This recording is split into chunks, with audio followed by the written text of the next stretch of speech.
Bonjour, je suis Claude Torru, fils de Jeanne et Jean Torru. Nous sommes aujourd'hui le 24 août 2024 et j'ai 65 ans. En 2010, j'ai pu recueillir les témoignages de Jean Torru, mon papa, de Gérard Torru, son frère cadet, de Thérèse Torru, née Charrier, et André Charrier, ses belles-sœurs et beaux-frères. Chacune et chacun, à leur façon, vont vous raconter leur enfance, leur jeunesse, leur vie, qui s'est déroulée en grande partie dans ce petit coin des Deux-Sèvres, à Clazet, près de Bressuire. Vous assisterez ainsi à la rencontre de deux familles, Torru et Charrier, unies par les mariages de deux frères et deux sœurs, Henri et Jean Torru, Thérèse et Jeanne Charrier. Alors, à travers leurs histoires et leurs anecdotes, souvent drôles et pertinentes, vous découvrirez les modes de vie et leurs évolutions durant ce XXe siècle, qui n'ont vraiment plus grand-chose à voir avec aujourd'hui, en 2024. Cette première partie va porter sur une période allant d'environ 1930 à 1940, avant la Deuxième Guerre mondiale.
Il m'a parlé de sa maman. Et puis ma mamie aussi.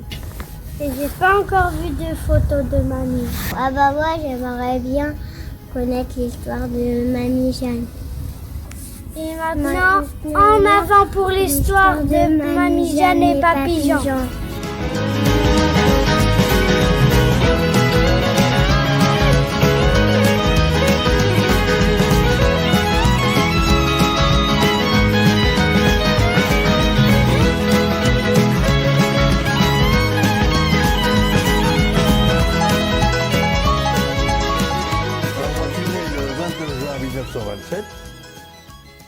Moi, j'ai 84 ans depuis le 29 juin dernier.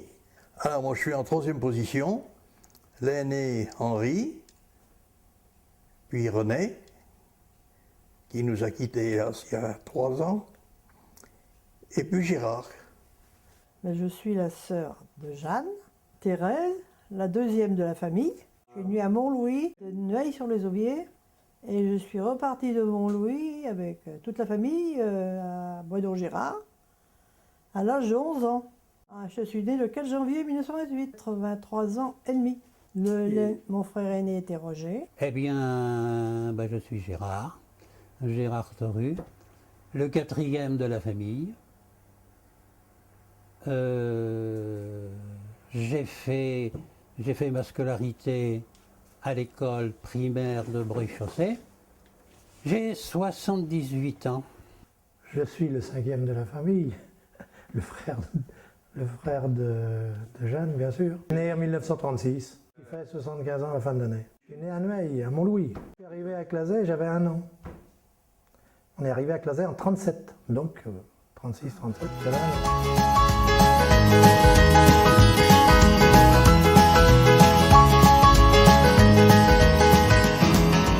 La famille Charrier, c'est le noyau à Chauvignières, puis tout le monde était autour. On était tous là-bas. Chauvignières, Le Rochet et Montlouis. C'était 3 fermes voisines qui étaient à Monsieur de Marlial de la Maufrière de Nueil.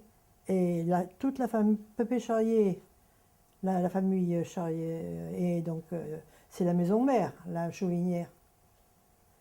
Alors, le propriétaire, il a mis dans ses fermes les enfants de Pépé Charrier. Alors c'est comme ça qu'ils s'est trouvés tous ensemble.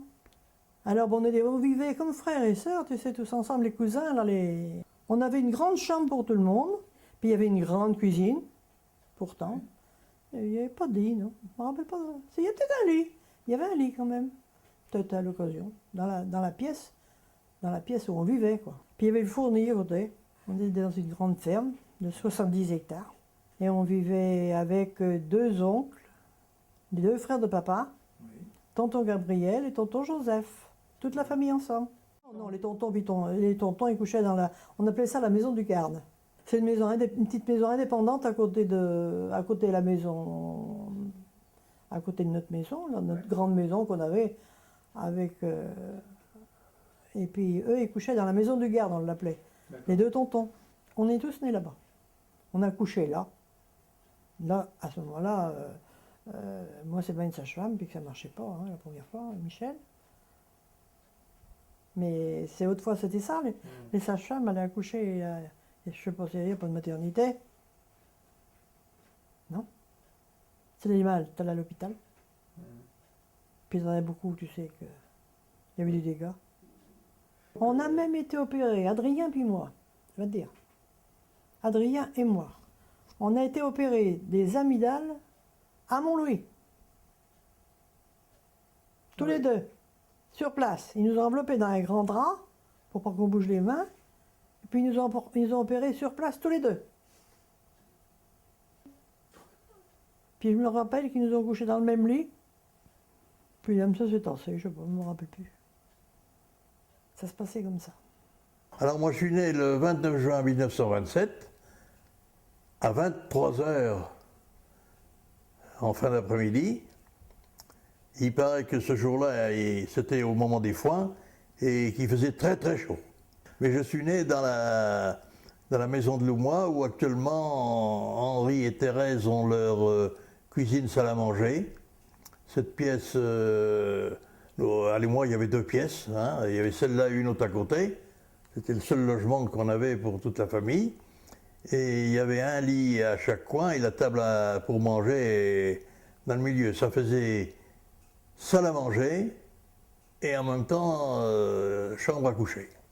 Alors quand je suis né, Henri avait 5 ans et René 3 ans. Mais à l'époque il n'y avait pas de maternité, ça se passait à domicile, c'était partout comme ça.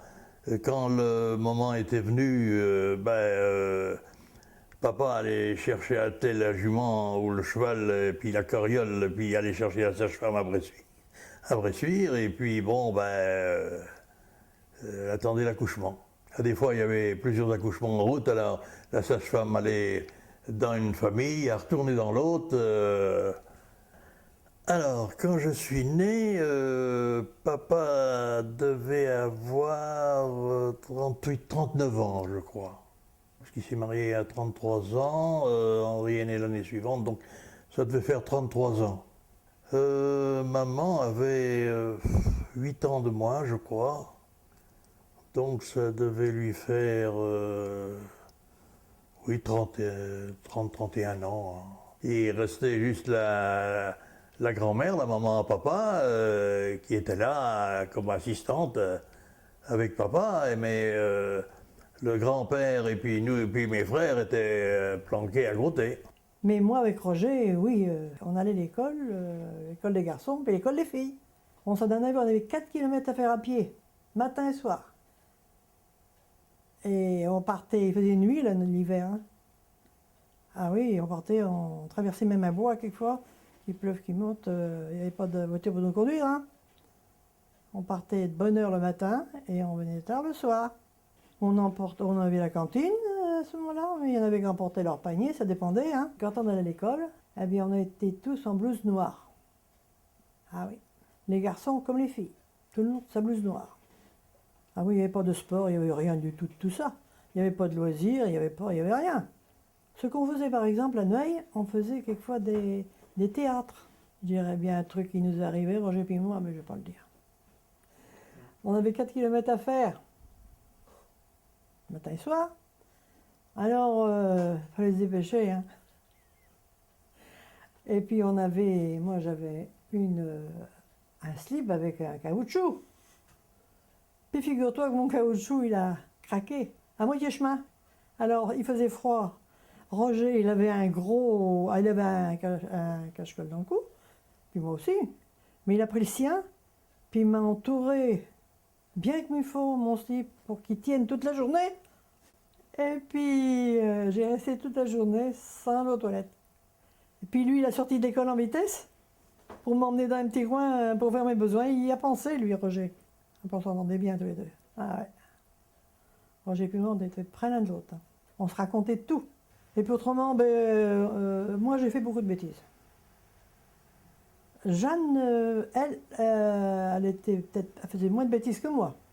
Mais ce qu'il y a, c'est qu'elle se fâchait, pleurait. Ah, elle s'énervait et puis elle piquait des colères. Oui. Ah oui. Souvent. Oh oui. T'es coléreuse. Mais je me rappelle une fois, papa l'a renfermée dans un toit goré, je crois. Impossible, elle était nerveuse à la terre. Ah ben. Mais autrement, non, elle était moins idiote que moi. Je savais pas. J'allais casser les œufs dans le thé aux poules, je faisais des omelettes. On avait. Il faut pas juste tout ça. Ce qu'on faisait ici, parce qu'on avait les cousins Caillé, là, Caillé du Rocher, puis qui étaient dans dosage. Je dis la forme du Rocher, je te dis les 3 fermes, là. Hein. Les 3 fermes de la même famille, là. Qui n'étaient pas loin l'une de l'autre. On allait toujours à la Saint-Louis fêter la fête de grand-père et de grand-mère, à la Chauvinière. Parce que grand-mère s'appelait Marie-Louise, puis grand-père s'appelait Louis. Alors on allait, et on savait qu'il y avait une boîte de biscuits qui nous attendait. Alors nous, on s'en allait de Mont-Louis, on passait par la Madeleine, tout petit champ, tout petit village par là, on allait à pied, et puis on passait chercher les rochers, les cahiers, on s'en allait tous à la Chauvinière fêter la Saint-Louis. Moi, je me souviens que on s'amusait avec des rondins, puis faire des poupées, parce qu'on n'avait pas d'argent pour mettre dans... Enfin, ça se faisait pas, on n'avait pas de jouets tellement. Hein? Moi, je me souviens qu'une fois, ma marraine m'a acheté une première, un espèce de poupon emmailloté en carton. Une fois, j'ai laissé coucher dehors, puis le lendemain matin, il n'y avait plus. Il n'y avait plus rien. C'est tout ce que je me rappelle de souvenirs qui m'avaient tant vexé. Autrement, on n'avait pas grand-chose. Les Noëls, c'était les cérémonies religieuses et tout ça, mais on n'avait pas de cadeaux à Noël. Les premiers cadeaux qu'on a eu à Noël, c'est une crèche. Alors, un avait le petit Jésus, l'autre avait Saint-Joseph, l'autre avait la Sainte Vierge, l'autre avait... Ouais. Oh ouais, c'est tout. Parce que ça nous a marqué. Ouais. On a fait une crèche. Voilà. Comme j'étais le plus jeune, étant tout à fait gamin, le soir, j'allais chez ma grand-mère, c'est-à-dire qui occupait la pièce qu'occupe maintenant Henri et Thérèse, là, avec la cheminée, et elle me racontait des histoires. Alors ça m'a marqué, oui, les histoires qu'elle racontait. Alors, hein, vraiment, je suis pas sûr qu'elle savait lire. Enfin, je l'ai jamais vue lire un livre, mais elle connaissait des tas d'histoires. Ah oui, l'eau. L'eau, on avait de l'eau un peu partout parce que c'est la rivière, l'écluse, et puis il y avait la rivière qui vient de Blanchecoude qui passait. Dans l'écluse, on allait à la pêche, il y avait des poissons. La pêche au verron, les poissons, là, mais c'était... à la limite, on les prenait à pleine main. Hein. Alors, dans l'eau, regarder, moi je passais des heures à regarder la roue qui tournait, et puis regarder l'eau couler, c'était... ou alors faire des jeux avec l'eau, des bas. Je me souviens, surtout quand il pleuvait dans les fossés là, qui venaient de l'eau, je faisais du barrage. Et puis on faisait des petits moulins avec des brins d'osier. Là, on faisait un brin, on faisait des fentes, puis on mettait d'autres morceaux qui faisaient un petit peu les pales, quoi. Hein. Puis on mettait ça dans un courant d'eau. Alors c'était... et c'est vrai qu'à l'époque, on n'avait pas de jouets pris dans le commerce. Hein. Eh bien, je crois que c'était Jean qui avait fabriqué en bois une batteuse et un monte-paille miniature. Hein. Et tout ça tournait. Ah ben oui, voilà. Donc, c'est des jouets comme ça qu'on fabriquait tous les temps.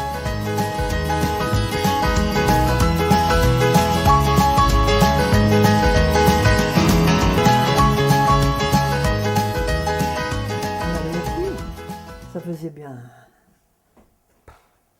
Puis même maman, quand elle soignait les cochons, elle allait chercher l'eau au puits d'une extrémité de la ferme, de la cour de la ferme, à l'autre, mais c'est qu'elle avait loin à porter de l'eau, hein, pour faire on appelait ça des chaudronnets. On faisait cuire des bêtes, on faisait cuire des patates, on faisait cuire des trucs pour les cochons. Alors, mais elle avait je sais pas combien de seaux à traverser comme ça. Ah oui, elle avait des mères cochons, ah oui, elle en avait pas mal. On avait des moutons, oui. Pas mal de moutons, moi, 70 à 80 moutons.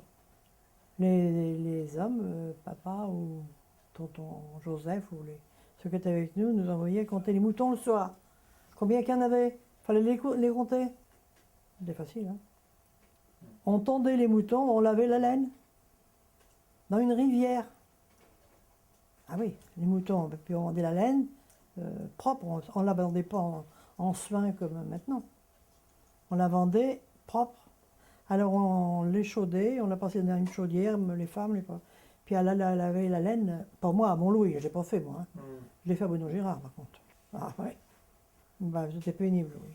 Mais tu croyais d'aller laver au lavoir, c'était pas facile, c'était pas rien. On se levait évidemment, et de bonne heure, papa commençait par s'occuper des vaches.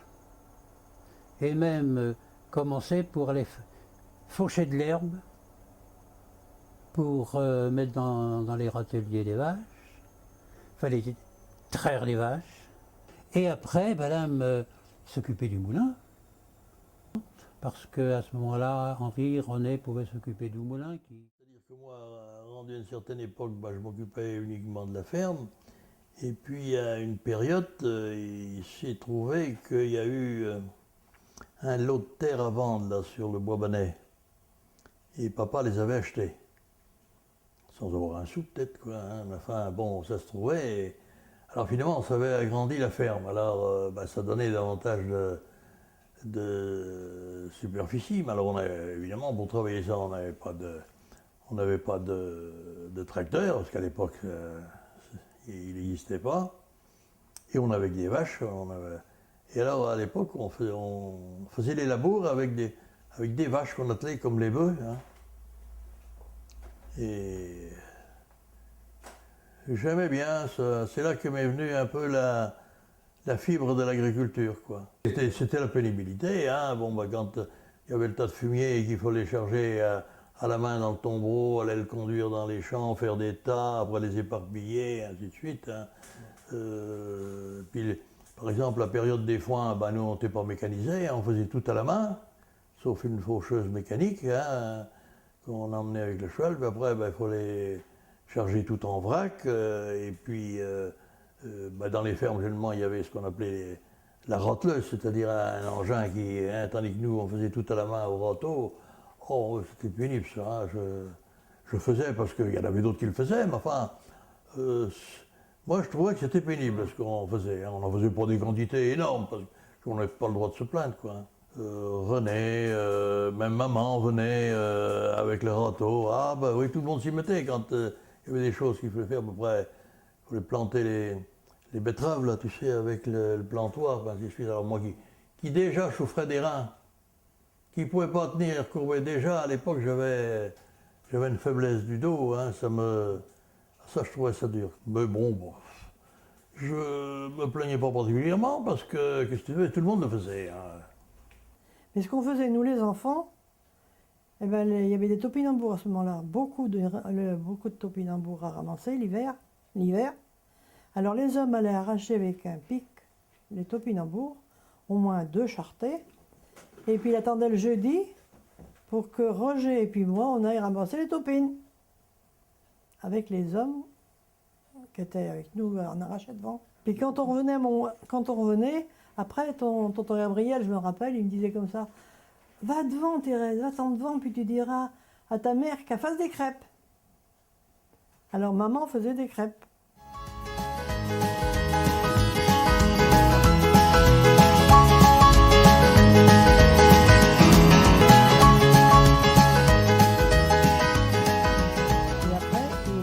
Donné que on était trop nombreux, on est venu à Bonon-Girard. Parce qu'il y avait, il cherchait donc une ferme, et il s'est trouvé que M. Berthaud de Montravers, qui était régisseur de Bonon-Girard, Mlle Rosaillot, a eu des relations, je ne sais pas comment, il est venu trouver papa pour savoir si ça l'intéresserait de prendre Bonon-Girard en fermage. Alors ils sont venus voir, et puis en effet, ça s'est fait. Et nous, on est partis, et à Montlouis, il est resté tonton Joseph et tonton Gabriel, 2 frères de papa, avec grand-mère. On a déménagé pour venir à Bonon-Girard. J'ai pleuré. Moi, je laissais mes cousines d'abord, puis on ne connaissait rien là.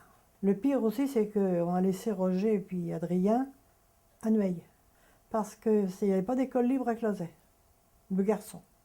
C'était sacré, ça. Tous les gens qui avaient, tous les catholiques, tous les gens qui avaient de la religion, mettaient leurs enfants à l'école libre. Hein.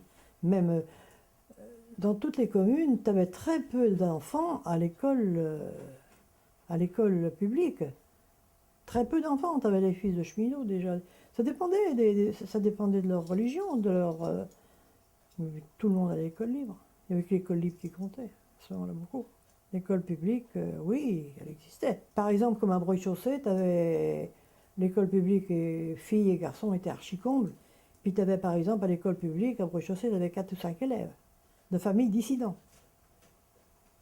À cette époque-là, c'était ça. Mais à Nueil, comme il n'y avait pas de dissidents, il y avait très peu d'élèves. Il n'y en avait presque pas. Je me souviens même pas s'il y avait une école publique. C'est pas sûr. À la petite église, c'est des gens qui, au moment du concordat, de séparation de l'église et de l'État, c'est là, ils n'ont pas suivi le pape, ils n'ont pas suivi les gens ne passaient pas un dimanche sans aller à la messe. Toutes les fêtes étaient fêtées. La Saint-Louis, la fête du Sacré-Cœur, on fêtait tout. Et même, je me souviens, grand-mère Charrier, une fois, n'était pas contente parce qu'il avait charroyé, le jour de la fête du Sacré-Cœur ou je sais pas quoi, il avait charroyé les hommes avaient travaillé. Mais ça se faisait pas, c'est un péché. il y a eu, par exemple, je te dirais, des propriétaires qui obligeaient leurs locataires dissidents à aller à l'école libre. Parce que les propriétaires, ces messieurs, ils étaient de religion catholique, quoi. C'était des piliers d'église. Alors, eux, ils obligeaient, par exemple, à Blanche-Coudre, eh bien, les Rouget, là, toute la famille, tout était à l'école, à M. Boutet, à l'école libre. Parce qu'il ne fallait pas aller à l'époque publique. Alors, Roger et Adrien sont restés, Roger à Montlouis, puis Adrien est parti au Rocher avec les cousins Caillé. Parce que tante Mélie était sa marraine. Ils ont fini leurs études là-bas, eux. 2 ans, 1 an et demi, 2 ans, que Adrien voulait rester à l'école, lui.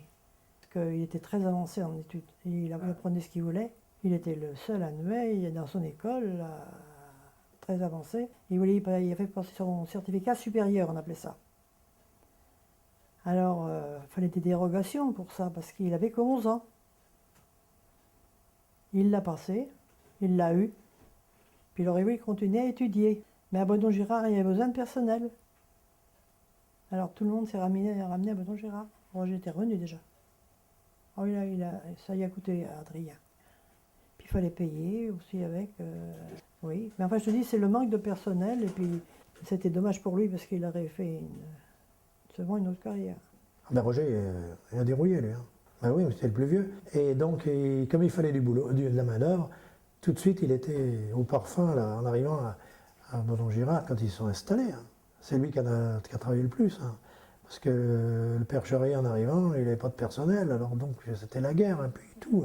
Alors bon, il fallait quand même faire le boulot. Alors Roger, je suis sûr qu'à 11 ans, il était à la charrue avec des bœufs. Il labourait avec des bœufs et des chevaux. À 11 ans, hein. Il avait du mal à tourner la charrue, mais tu sais que lui, il en a bavé. Hein. Du blé, des betteraves, des choux, des animaux, des vaches, les vaches. Les vaches et quelques moutons, mais surtout. Alors, blé, l'ancienne méthode, quoi. Le blé, les choux, les betteraves, les topinambours, les patates pour les gorées. C'est là qu'on en vient, qu'on faisait les chaudronnés à gorées. C'est-à-dire que tu faisais cuire les patates en quantité, tu faisais 1 hectare de patates, même plus.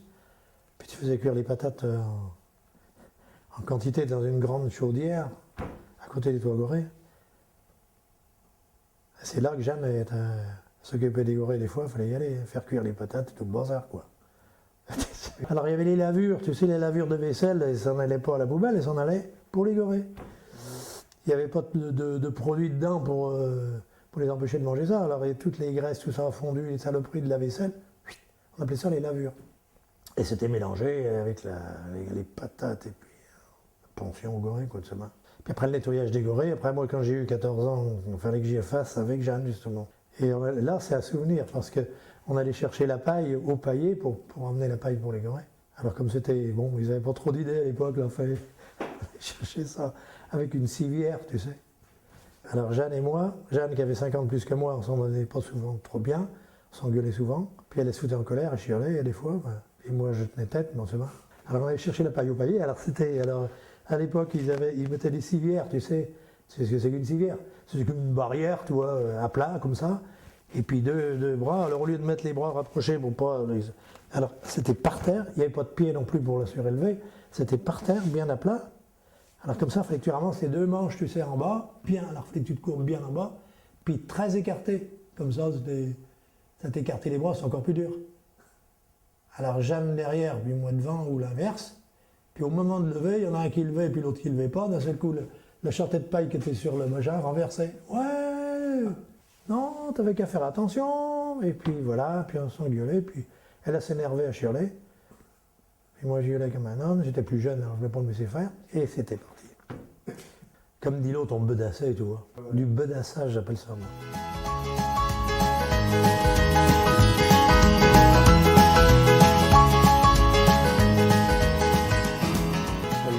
J'ai quitté le Mans en 1957, il n'y avait pas l'eau courante. Il y avait le puits, tu vois où il est le puits, là, le machin. On allait chercher l'eau avec 2 seaux.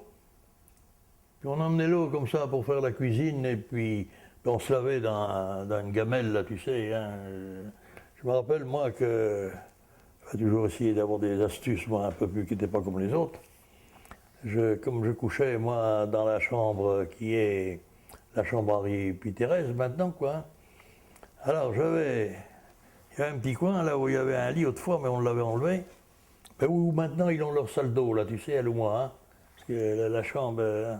Alors il y avait un lit là, on l'avait enlevé, et puis moi j'avais fait un coin à toilette là. J'avais fait avec du ciment d'ailleurs, j'avais façonné un genre de lavabo, tout un vieux robinet, puis j'avais mis un petit bidon dans le grenier, et puis je montais de l'eau là-dedans, hein, puis pour faire ma toilette, j'avais de l'eau Autrement, tout le monde se lavait dans une bassine, dans un coin. Il n'y avait pas de douche, on n'avait rien. Hein. C'était tout à fait rudimentaire. Hein. La lessive, c'était au lavoir, tu vois où il est le lavoir. Hein. Le lavoir, autrefois c'était une planche, hein, puis après c'était tu vois, en ciment, là c'est moi qui l'avais fait ça, hein, quand on avait coupé l'écluse là. Hein. Alors comme puits, comme mot, on avait quand même l'eau dans le bas, dans la cour là. Il y a encore le puits là dans le bas. Ben, là on prenait pour les cochons, parce qu'elle n'était pas potable. Autrement c'était l'eau de là-haut qu'on prenait pour la maison, qu'on allait chercher au seau. Mais ça n'a pas duré longtemps chez nous, à Bonnot-Girard, parce que Mademoiselle Taillot est venue habiter Bonnot-Girard, dans la propriétaire. Alors, et quand elle arrivait à Bonnot-Girard, elle voulait l'eau à la maison. Alors, elle a fait monter l'eau. Alors, le régisseur s'est occupé de ça. Et puis, nous, à ce moment-là, elle a demandé si on voulait participer un petit peu, puis avoir l'eau chez nous, à la maison. Mais à ce moment-là, c'est que j'avais combien, moi 18 ans, moi, à ce moment-là, je sais pas, 17-18 ans. Et on avait monté sur l'évier une grande pompe.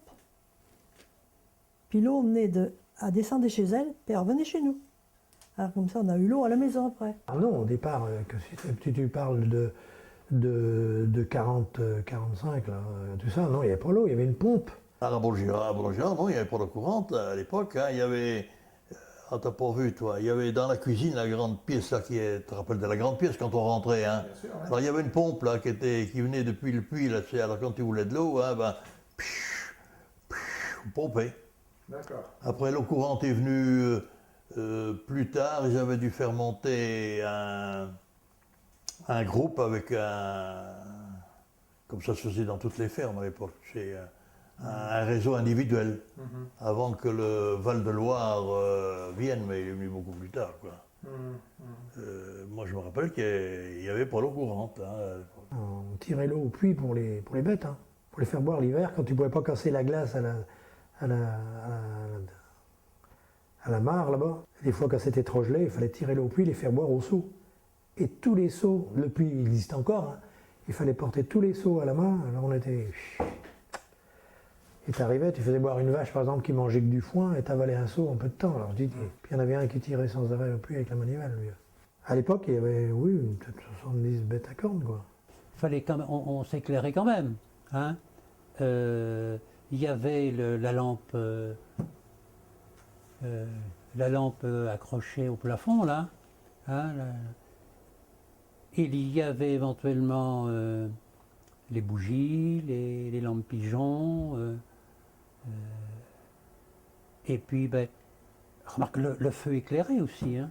Au départ, il n'y avait pas d'électricité.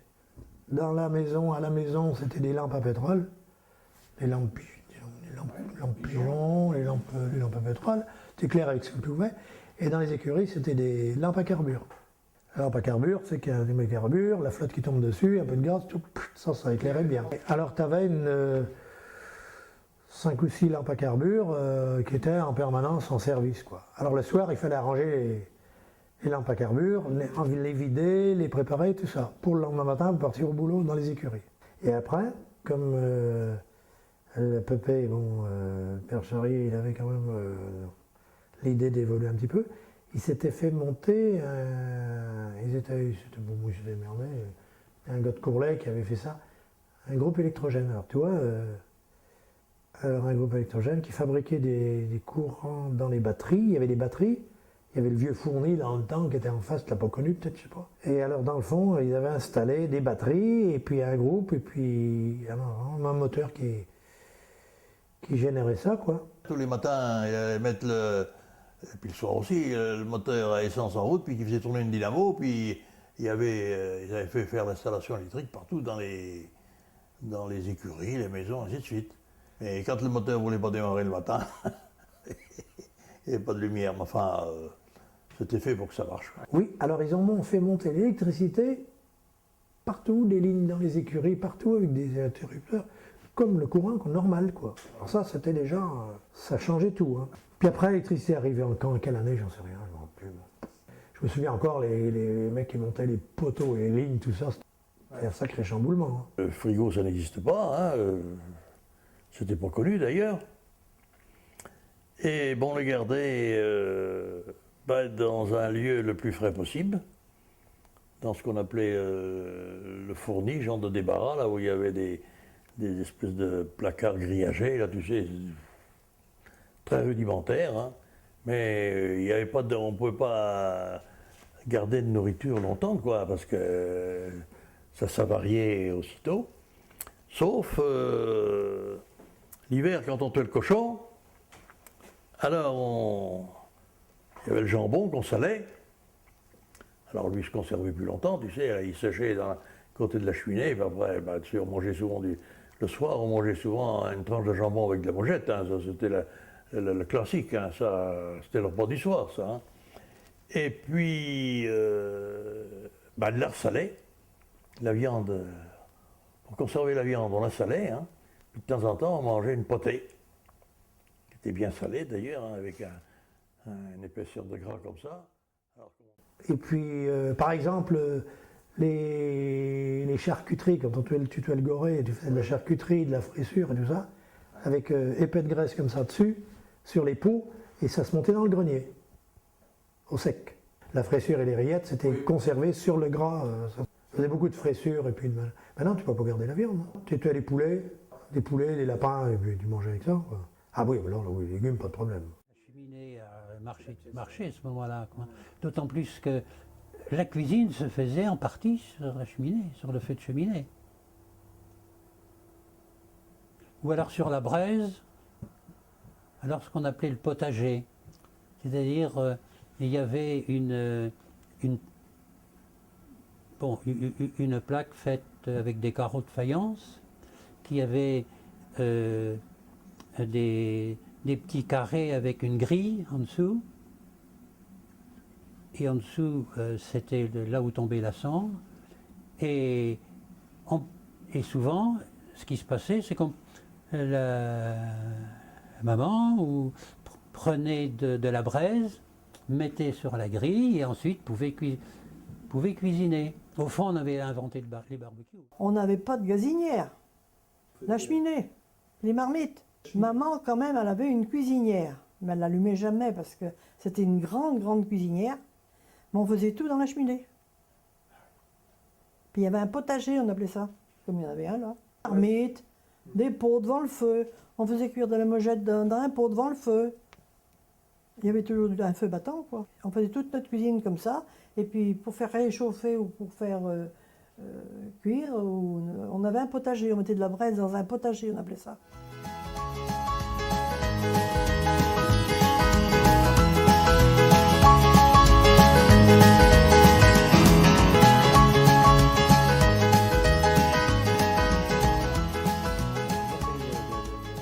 Le repas le soir, et après le repas, alors suivant les saisons, peut-être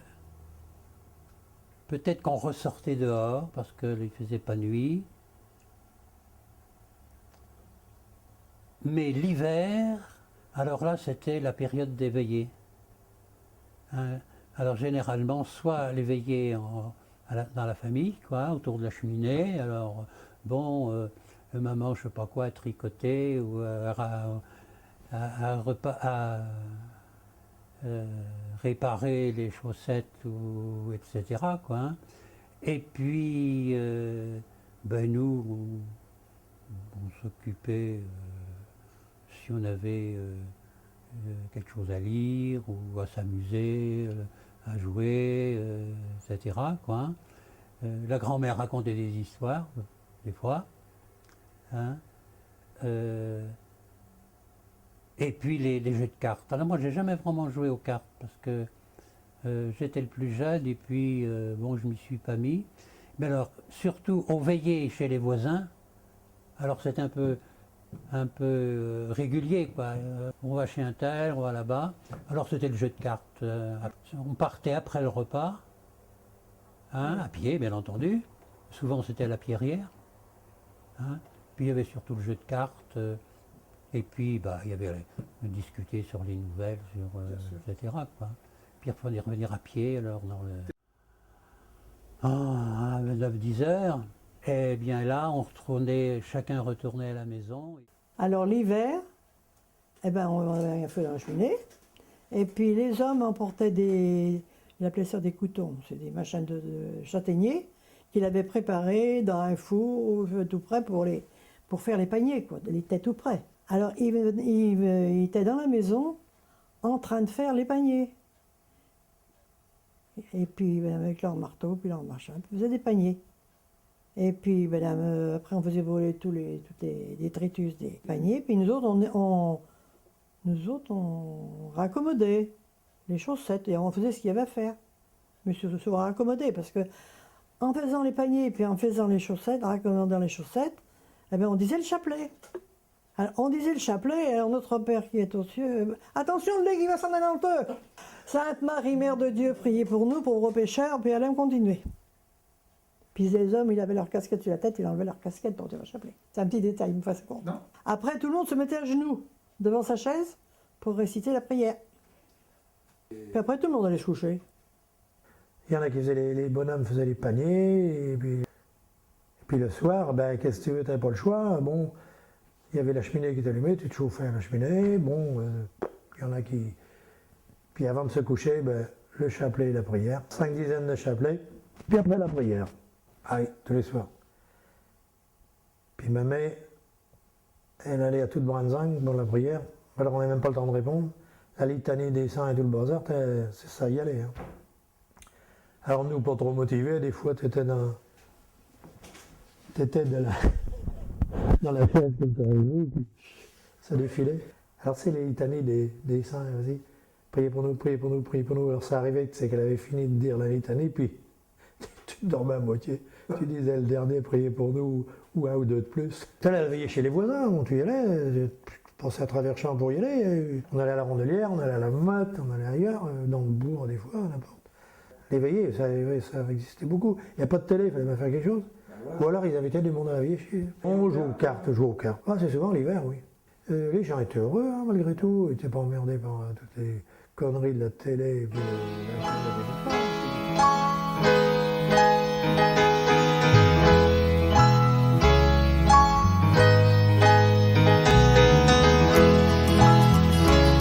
L'arrivée des Allemands, l'incendie de Cerizay. Ah oui, on est venu, vous savez que peut-être que Jeanne et puis moi, on voudrait éventuellement maintenant se fréquenter et puis envisager de se marier. Je me souviens aussi des repas de batterie, autrefois. Et les foires aux bêtes, il y avait quand même des marchés de bêtes bestiaux. Alors René, Zezette et puis Jeanne et puis moi. Et là, on est allé carrément visiter la ferme. Et puis bon, ça nous a plu quand même parce que... Je sais que quand on a joué au Rouge et le Braconnier, j'ai joué dedans, mais j'avais 16 ans. Et on faisait des chasseurs avec René Toru. On avait 2 paroles à dire, c'est tout, quoi. C'était tout un truc, quoi. Ah oui, René Toru, grand René. Ah oui, c'était chouette.